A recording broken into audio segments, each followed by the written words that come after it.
4 teenagers, a country road, and a sign they should have listened to. Okay, that was a bit corny, but guys, listen. In 2009, a British filmmaker uploaded a short video to YouTube. It had no budget, no studio, no marketing, no type of fanfare whatsoever, just a camcorder, a dark road, and an idea so unsettling that people genuinely didn't know if it was real or not. This was basically the second coming of the Blair Witch Project. But here's the thing. Most people have never seen it. And the ones who have seen it can't even explain it. Today, we're going to fix that. Okay, I'm going to do my best to fix that. But because No Through Road isn't just a scary video. It's a true masterclass in dread. And once you understand how it works, if we can understand how it works, you'll never watch horror the same way again. All right, guys, so I'm going to set the scene for you, okay? Woo. Okay, it's January 2009. YouTube is only 5 years old. The horror landscape online is basically jump scare compilations and Slender Man creepypastas, but nobody has actually coined the term analog horror yet. The genre doesn't even exist. And then this guy, this random bloke, they say bloke in England, right? Stephen Chamberlain, a British filmmaker with a channel full of comedy sketches. He uploads a 7-minute video. I think it was 7 minutes. No explanation, no context, just the title, No Through Road, which was a tonal whiplash alone because he was used to posting comedic videos, but that tonal whiplash made people stop. And what kept them there was something else entirely, because this video didn't feel like a horror movie. It felt like evidence. The framing was simple but effective. This is real footage recovered from a discarded camera, released supposedly by MI6. 4 teenagers went for a drive near Stevingen in December 2009. And unfortunately, they never came home. And this is what the camera recorded. Now, you and I both know that's not true. But in 2009, on early YouTube with no verification tools and a comment section full of people losing their minds, I mean, the line between fiction and reality was very blurry.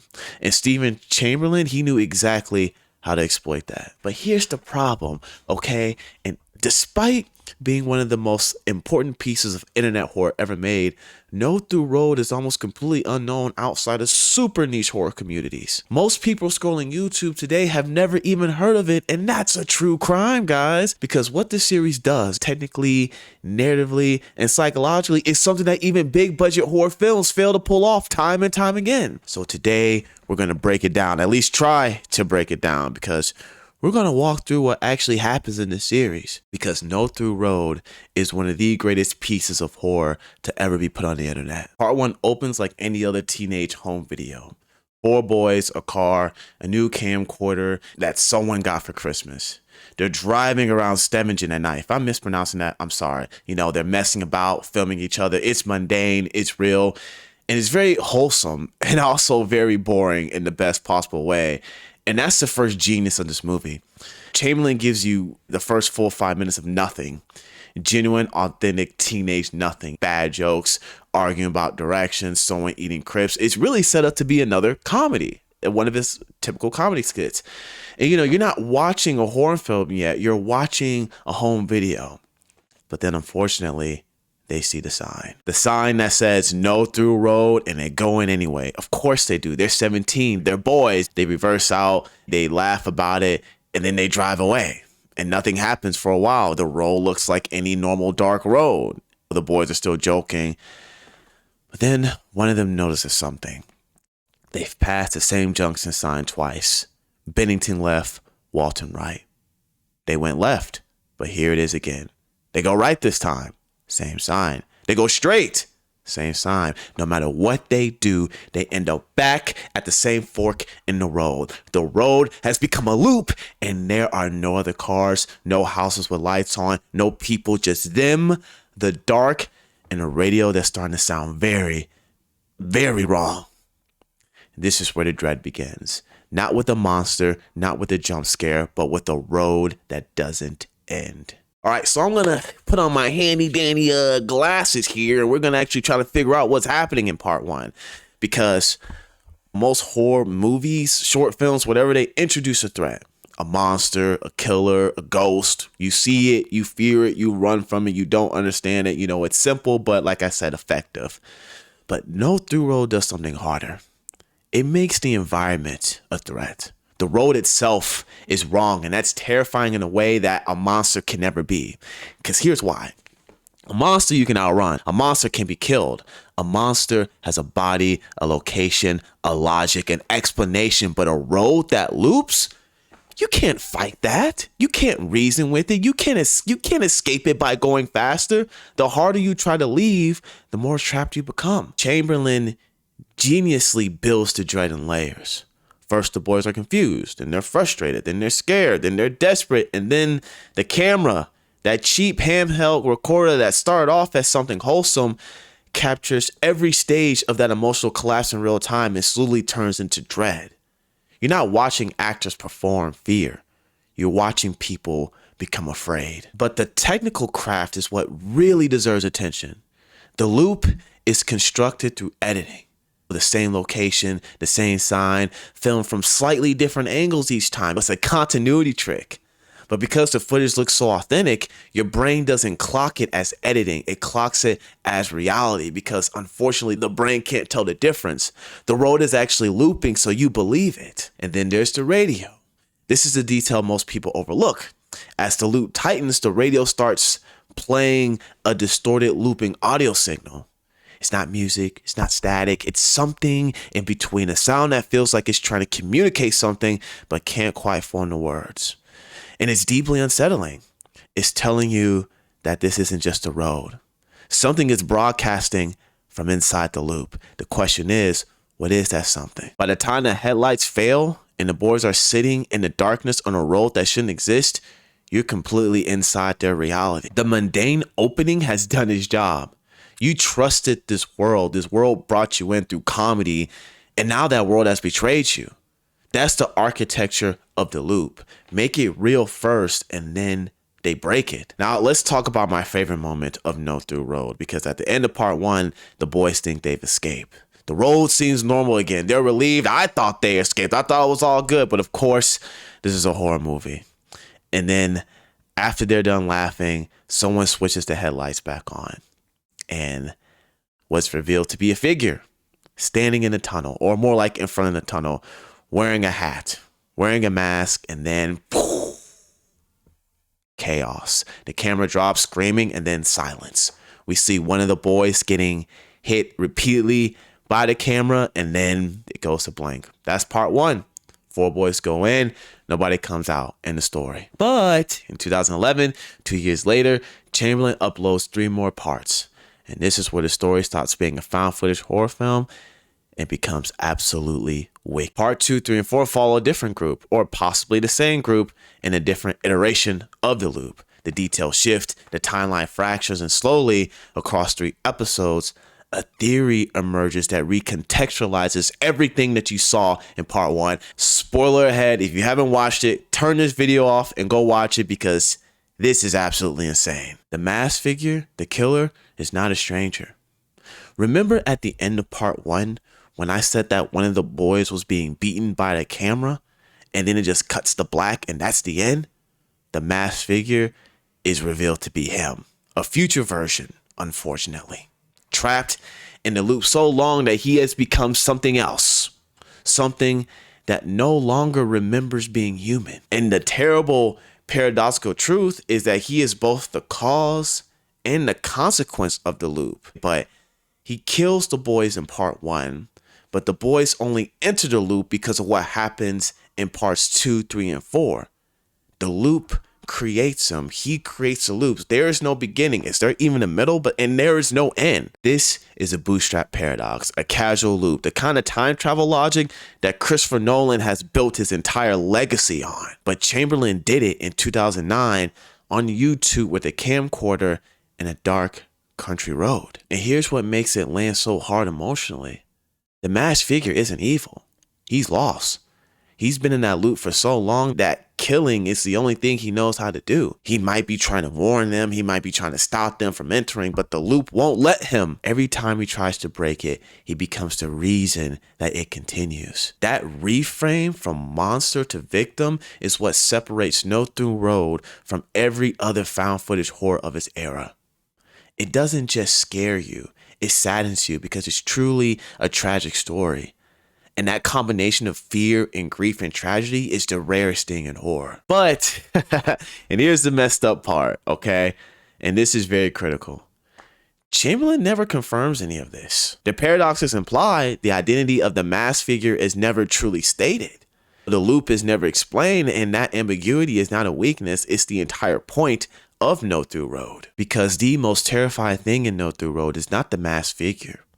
It's the possibility that there is no explanation, that some roads just loop, that some people just disappear, that sometimes no stories have a true ending. No Through Road isn't just a great horror story. It's a case study in how to make an audience feel something without giving them anything to hold on to. Most modern horror movies, they over-explain. You know, the monster has a backstory, the curse has rule, the villain has motivation. Most of the time, now the villain becomes the good guy or anti-hero. And the more you explain, the less scary it becomes. Because fear lives in the unknown. We fear the unknown. We fear what we don't understand. And the moment you put an understanding to it, it's the moment that you stop being afraid of it. No Through Road gives you just enough to build a theory, and then it pulls the rug right from underneath you. Because every time you think you understand the loop, every time you think that you got this story figured out, something contradicts it. Every time you think you've identified the masked figure, a detail doesn't fit. This series is engineered to keep you permanently off balance, and no one has still figured this out yet. So there are 3 reasons why this series keeps you permanently off balance. And first, it starts with the mundane opening. By giving you 20 minutes of normal teenage boy behavior before anything goes wrong, truly setting this up to feel like a comedy, Chamberlain establishes a baseline of reality so solid that when it breaks, the break feels catastrophic. You know, you trusted this world, and that trust is weaponized against you. Second, the found footage framing. The MI6 recovered footage conceit is not just a gimmick. Okay, we've seen this before. We've seen it in Blair Witch, Paranormal Activity. However, we know it's a psychological contract. It tells your brain that this is real. And even when your rational mind knows that it isn't, the emotional part of your brain, the part that processes fear or strong emotion, doesn't care. It responds to the footage as if it's real. That's why found footage works. Not because it's convincing, but because it bypasses your critical thinking. Third, and this is my favorite one, the absence of resolution. The series ends with no answer. The loop is never broken. The figure is never truly unmasked, only implied. The boys are never saved. And that lack of closure is deeply uncomfortable because we are trained by every story that we've accustomed to hearing to expect some type of resolution at the end. What Chamberlain built in 2009 was not just a horror series. It was a psychological trap, one that uses your own need for pattern and resolution against you. One that makes the real world feel slightly less stable after you've watched it. One that makes you think twice the next time you see a sign that says, No Through Road. Okay, guys, so I'm going to go into my own personal theory on what I think, what's going on and what I think is actually happening. And of course, this is my own personal theory. This is just my interpretation and what I believe what's going on. And I also want to add in that the guy who got hit with the camera, who I think is the masked killer, his name is Steven. Like, I'm not really good with names. I can't remember all the boys' names, my bad. But we're going to get into it. At some point in this series, they find a house. And they figure out that someone is living there. They find a house in the loop, out of the middle of nowhere, completely isolated. And that someone, we're just going to call that person No Face. Now, here's where things get interesting. Because the easy assumption is that No Face is just some random creep who lives on a property. Maybe he's some type of wizard or something, and he kills anyone who wanders into the loop. And on the surface, that tracks. But that's not the full picture. You have to stop thinking of Steven and No Face as 2 separate people because they're the same person, just at different points in time. How can I break this down? Think of it like this. Past Steven, the one we see get murdered with his friends at the end of part 1, the one who's getting hit with the camera over and over again. Present Steven is the one they eventually find in the loop after they were all killed. And then future Steven is No Face. That's the same guy, just 3 versions of him all existing because of what that tunnel does. The tunnel isn't just a creepy location, it's a trap. Think Groundhog Day with Bill Murray. You know, an infinitely looping series of events. Except unlike in Groundhog Day, you don't just wake up and reset. You get stuck. And the only people who are even aware of the loop is happening are the ones who are already caught inside of it. The signs, the no through road signs weren't just property warnings. They're Steven's warnings. Future Steven, who already knows what the tunnel does. He's putting up signs to keep people out, and he's been trying to stop this from the very beginning. So Steven, or, future Steven, No Face, he has a plan. He figures that if he can stop himself from attacking past Steven and his friends, he can change the outcome and break the loop and truly undo what happens, but it doesn't work because he ends up attacking them anyway. He becomes the very thing he was trying to prevent. He is the masked figure from part 1. He did it and he caused it. And when he realizes what he's done, that he's just repeated the exact events that trapped him inside in the first place, he's horrified. So he runs and he hides somewhere where nobody can find him. Because the last thing he wants is for someone to come looking and get pulled into the same hell that he's in.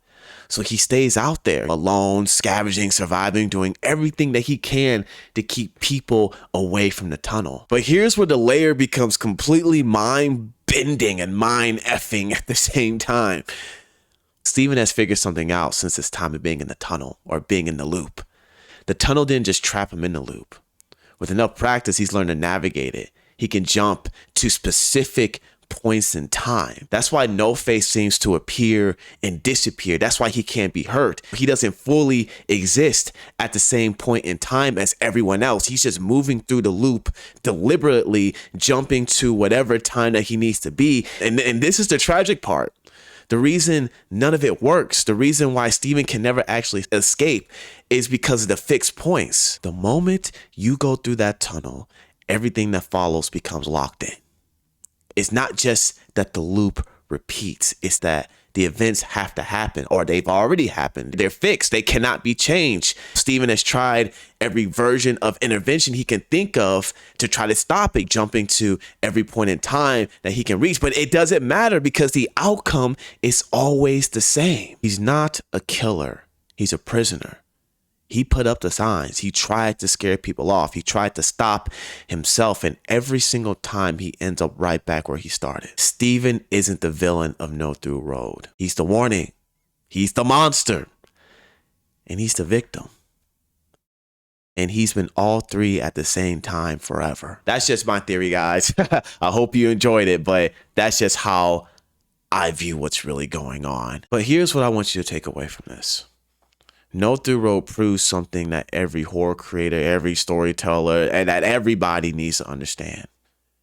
You do not need a big budget to create the dread. You do not need a monster to create fear, and you do not need answers to create any type of meaning. What you need is a world that feels real, and a crack in that world that goes through that realness, and the discipline to leave that crack unexplained. Steve Chamberlain did that with an old camcorder, a country road, and 4 friends in the year 2009. And 17 years later, people are still talking about it, still theorizing, and still watching it, trying to figure out what is this about? What is really going on? That's the power of a story that doesn't let you go. The boys in No Through Road made one mistake. They saw the sign, they read it, they understood what it meant, and they drove in anyway. Some roads don't have exits, some loops don't have breaks, and some stories don't have endings. No Through Road has been waiting 17 years for someone to find it. Until this day, no one ever has. Drop a comment below. Do you think the masked figure is Steven, or is it someone else entirely? Also, what do you think of my theory? I want to see your theories. And if you got a series you think deserves this type of treatment, please let me know, because there's a lot of great horror content out there and I'm here to explore it. Please like, comment, and subscribe, and I'll see you guys next time. Peace.